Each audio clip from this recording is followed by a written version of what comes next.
गोड़ लगातानी हम रामेश्वर रुद्रपुरी, खबर रुद्रपुर से।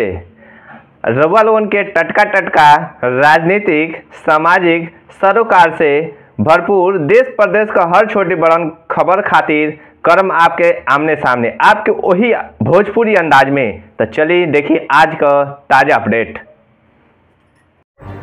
बेटी बचाओ बेटी पढ़ाओ अभियान के अंतर्गत आयोजित भल कार्यक्रम के तहत खुशीमणि त्रिपाठी प्रतीकात्मक रूप से संभल ली जिला का कमान। रउआ लोगन को बता दें कि मंगलवार के दिन बेटी बचाओ बेटी पढ़ाओ अभियान के तहत जिला देवरिया अस्पताल में मेडिकल कॉलेज के सभागार में विविध कार्यक्रम को आयोजन कल गई। ये आयोजन में जिलाधिकारी का कुर्सी खुशीमणि त्रिपाठी संभल रही। असल में राजकीय इंटर कॉलेज के कक्षा 12 में पढ़े वाली खुशीमणि त्रिपाठी के डीएम के रूप में प्रतीकात्मक रूप से जिम्मेदारी देके एगो विशेष कार्यक्रम के तहत स्क्रीनिंग कमेटी के माध्यम से चुनल गई है। कार्यक्रम का शुरुआत मेडिकल कॉलेज के प्राचार्य डॉक्टर आर.के. मिश्रा के नेतृत्व में कल गई।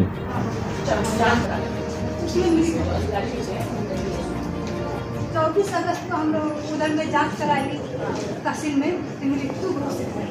किसको? आपको?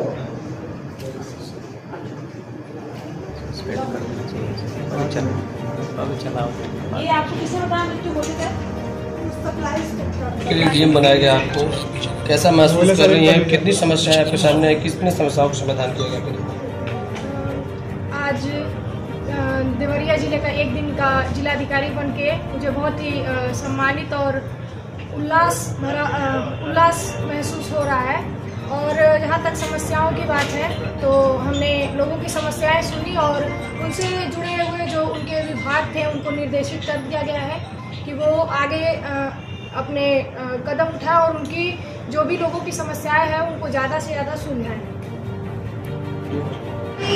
जीवन अच्छा हो। और अगर हम वैसी आइडियोलॉजी लेके चलेंगे तो जैसे उन्होंने देश में स्वतंत्रता लाई, ठीक उसी प्रकार हम अपने जो हमारे अंदर गलत विचार आते हैं हम उनसे स्वतंत्र हो सकते हैं।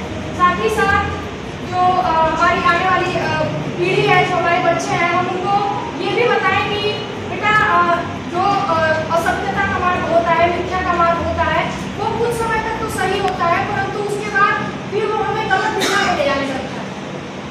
और क्या किस तरह से मन में आपकी बात आई है? देखिए, ये प्रोबेशन कार्यालय की तरफ से कार्यक्रम था जिसमें बच्चों को ये हमारा प्रयास है कि उनको, बहुत सारे बच्चे ऐसे होते हैं जब हम उनसे मिलते हैं वो बोलते हैं कि हमें बड़े होके आईएएस अधिकारी बनना है, मगर एक तो उन्हें पता नहीं होता कि वो कार्य क्या करते हैं। और एक मोटिवेशन के रूप में कि वो अगर डीएम बनेंगे तो देखेंगे कि क्या कार्य है। जैसे इन्होंने 2 एप्लीकेशन सुनी या और कार्यक्रम देखे तो इन्हें समझ में आएगा कि कितना महत्व है डीएम के कार्य का, कि कितने लोगों की जिंदगी को आप बेहतर कर सकते हैं यदि आप अच्छा काम करें। तो इनको एक मोटिवेशन मिलेगी, इसी प्रयोजन से इस कार्यक्रम को रखा गया था। और मैं कहना चाहूँगी बहुत अच्छे से खुशी ने सारे कार्यक्रम को देखा, बहुत रुचि ली। तो मुझे उम्मीद है कि आज तो एक दिन की बनी है परंतु भविष्य में जाकर ये फुल फ्लेजेड कलेक्टर बन के किसी जिले में लगेंगे और बहुत अच्छा काम करेंगे।